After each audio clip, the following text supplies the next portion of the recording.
नमस्कार। Perfect classes Hindi channel की mobile खिड़की पर हिंदी क्लास में आप सभी का मैं स्वागत करता हूं और मैं आज़ाद सर आप सबको करता हूं हिंदी नमस्कार। उम्मीद है आपको हमारा प्रयास हमारी हिंदी विषय से संबंधित छोटे छोटे विषय बिंदुओं वाली कक्षा में भरपूर लाभ प्राप्त हो रहा होगा। हमारा प्रयास आपके लिए ही शुद्ध सारगर्भिक और सरलता से भरा हुआ है जो आपका ज्ञानवर्धन कर रहा होगा।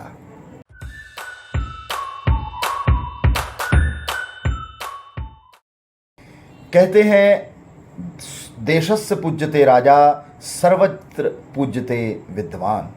राजा की पूजा सिर्फ उसके अपने देश में होती है, लेकिन विद्वान सारी दुनिया में पूजे जाते हैं। अर्थात ज्ञान का अर्जन ही एकमात्र हमारा लक्ष्य होना चाहिए।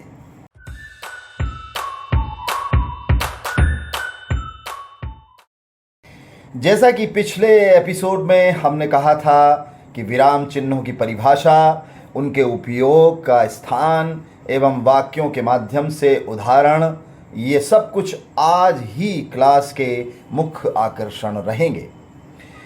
तो सबसे पहले हम विराम चिन्हों के नाम बता देते हैं।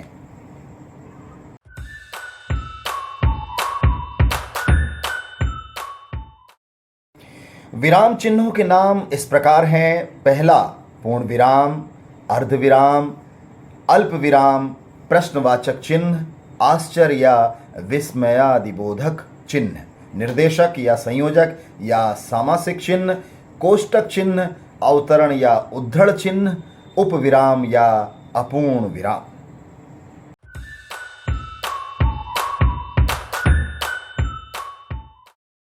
विवरण चिन्ह, पुनरुक्ति सूचक चिन्ह, लाघव या लघु चिन्ह, लोप चिन्ह या रिक्त चिन्ह, दीर्घ उच्चारण चिन्ह, हंस पद या त्रुटि बोधक या विस्मरण चिन्ह, तुल्यता सूचक चिन्ह, समाप्ति सूचक चिन्ह, टीका टिप्पणी सूचक चिन्ह, पाद बिंदु चिन्ह, योजक चिन्ह और रेखांकन चिन्ह।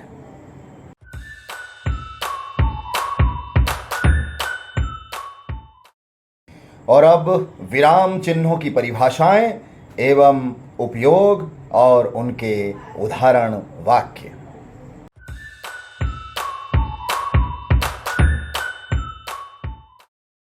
विराम चिन्हों की परिभाषा में सबसे पहले हम पूर्ण विराम चिन्ह को लेंगे और जैसा कि इसके नाम से ही प्रतीत होता है, पूर्ण विराम। परिभाषा: किसी वाक्य के अंत में जब पूर्ण विराम चिन्ह लग जाता है या लगा दिया जाता है तो वह वाक्य वहीं समाप्त हो जाता है। इसे उदाहरण के माध्यम से समझेंगे।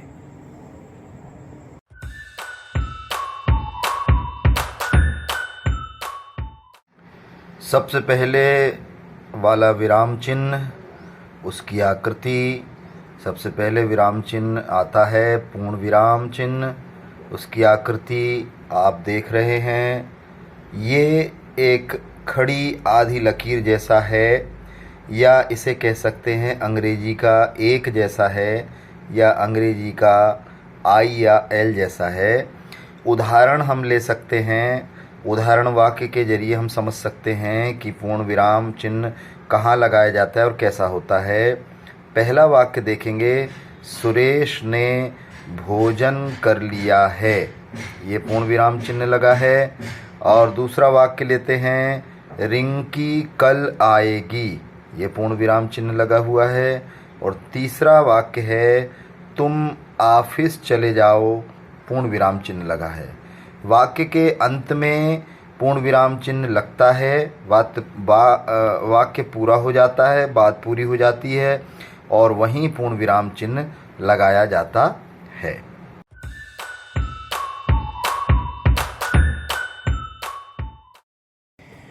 दूसरा विराम चिन्ह है अर्ध विराम। इसकी परिभाषा: जब किसी वाक्य को पढ़ते, कहते या बोलते समय बीच में हल्का सा रुकना पड़े पर वाक्य खत्म नहीं होता, तब इस रुकने की प्रक्रिया को अर्ध विराम कहते हैं। आइए इसे उदाहरण के वाक्यों से समझते हैं।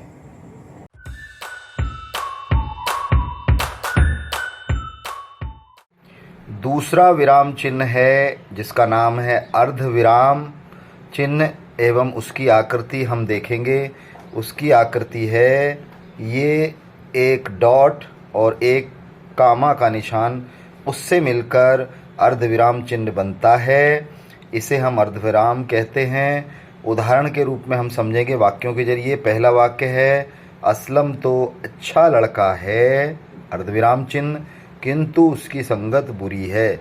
दो वाक्यों को अर्धविराम लगाकर जोड़ने वाला ये वाक्य है और इससे हम पता कर सकते हैं कि अर्धविराम चिन्ह कहाँ लगता है। दूसरा वाक्य देख लीजिए, राहुल को मैंने अपना दोस्त समझा, अर्धविराम चिन्ह, पर वह धोखेबाज निकला। ये दोनों उदाहरणों से आप अर्धविराम चिन्ह, उसकी आकृति और वो कहाँ लगता है, कहाँ उपयोग किया जाता है, इसको भलीभांति आप समझ गए होंगे।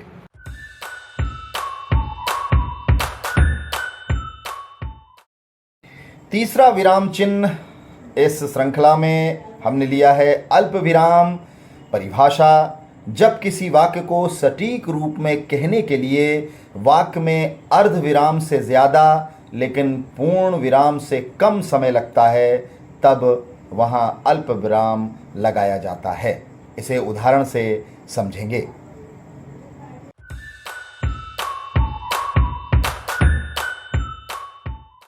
तीसरा विराम चिन्ह जिसका नाम है अल्प विराम चिन्ह और उसकी आकृति देखेंगे।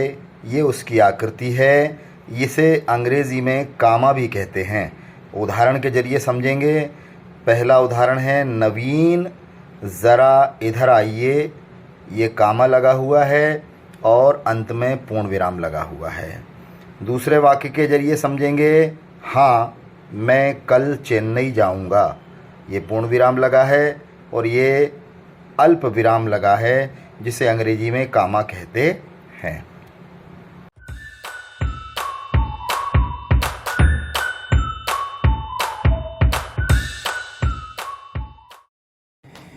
चौथा विराम चिन्ह है प्रश्नवाचक चिन्ह।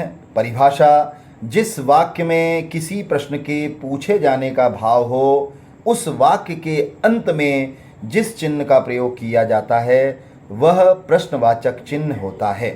आइए उदाहरण के जरिए प्रश्नवाचक चिन्ह और उसके वाक्यों को समझते हैं।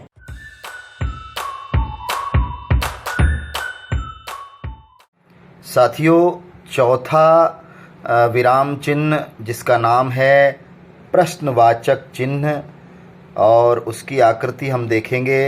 ये हिंदी का एक जैसा दिखाई पड़ता है और उसकी पूंछ के नीचे एक बिंदु, एक नुक्ता या एक डॉट लगा हुआ होता है। इसे कहते हैं प्रश्नवाचक चिन्ह। ये उदाहरण के जरिए हम समझेंगे। पहला उदाहरण है रजनी तुम तो यहाँ की नहीं लगती और प्रश्नवाचक चिन्ह। ये वाक्य प्रश्न का बोध करा रहा है, लेकिन इससे ही काम नहीं चलेगा। वाक्य के अंत में प्रश्नवाचक चिन्ह भी लगाना जरूरी है, तब आपका प्रश्नवाचक चिन्ह और प्रश्नवाचक वाक्य संपूर्ण हो पाएगा। दूसरा, ताजमहल किसने बनवाया था, प्रश्नवाचक चिन्ह। तीसरा, क्या आप पढ़ाई में कमज़ोर हैं, प्रश्नवाचक चिन्ह। इन तीनों वाक्यों में प्रश्न का बोध होता है, अंत में प्रश्नवाचक चिन्ह लगाकर इन्हें पूर्ण किया जाता है।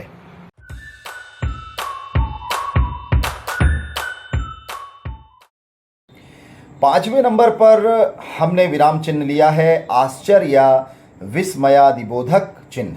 परिभाषा, जिन वाक्यों में आश्चर्य, घृणा, शोक, हर्ष आदि जैसे भावों का बोध होता हो और ऐसे वाक्यों के दौरान जो इन भावों के शब्द इस्तेमाल किए जाते हैं उनके बाद जो चिन्ह लगाया जाता है वह चिन्ह विस्मयादिबोधक चिन्ह कहलाता है। आइए उदाहरण के जरिए हम इस चिन्ह के बारे में और जानकारी हासिल करते हैं।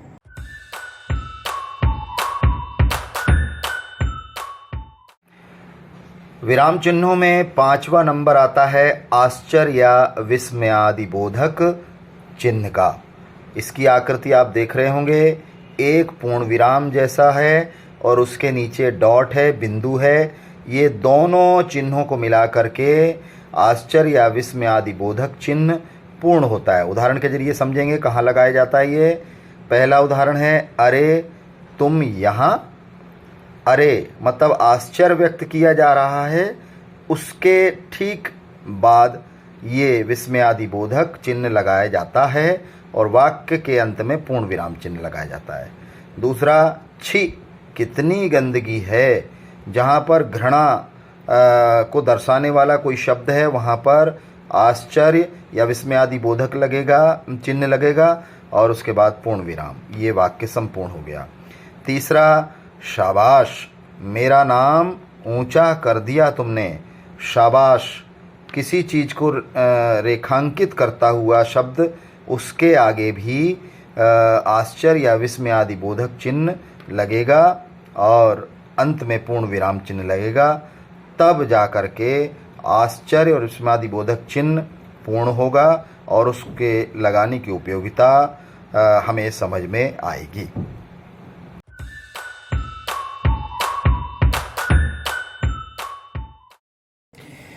छठवें नंबर पर हमने विराम चिन्ह लिया है निर्देशक या संयोजक या सामासिक चिन्ह। परिभाषा, यह चिन्ह किसी के द्वारा बोले गए वाक्य को लिखने पर वाक्य के आगे पीछे व्यक्ति विशेष के नाम के साथ लगाते हैं। यह बात इस नाम के व्यक्ति ने बोली थी, ये हमें प्रतीत होता है। मान लीजिए किसी व्यक्ति विशेष ने कोई नारा लगाया है और लिखते समय, बोलते समय हम जो चिन्ह लगाएंगे वाक्य और उस व्यक्ति के नाम के बीच में जो चिन्ह लगाएंगे वो निर्देशक या संयोजक या सामासिक चिन्ह कहलाता है। चलिए उदाहरण के जरिए हम इसे और विशेष तौर पर समझते हैं।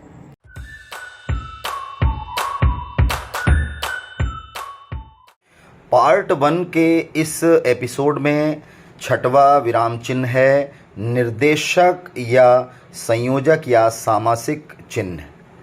इसे आप देख सकते हैं ऋण चिन्ह से थोड़ा सा बड़ा है और इसकी आकृति ऐसी ही होती है। उदाहरण वाक्यों के जरिए हम इसे समझेंगे। पहला है, तुम मुझे खून दो, मैं तुम्हें आज़ादी दूंगा। निर्देशक चिन्ह नेताजी सुभाष चंद्र बोस। सुभाष चंद्र बोस जी का ये कथन था, इसलिए उसको प्रदर्शित करने के लिए उनके नाम के और कथन के बीच में ये निर्देशक चिन्ह लगाकर ये बताया जाता है कि ये उन्होंने बात कही थी। दूसरा वाक्य है जैसे, जैसे या इसके जगह जैसे की जगह उदाहरण। ये जो जैसे या उदाहरण जैसे शब्द लिख करके निर्देशक चिन्ह लगा करके फल, सब्जी, मसाले इत्यादि इस वाक्य को कंप्लीट हम पूर्ण कर सकते हैं और अंत में वाक्य समाप्ति पर पूर्ण विराम चिन्ह लगा सकते हैं। तो निर्देशक या संयोजक या सामासिक चिन्हों को कहाँ उपयोग किया जाता है ये आप भली भांति समझ चुके होंगे।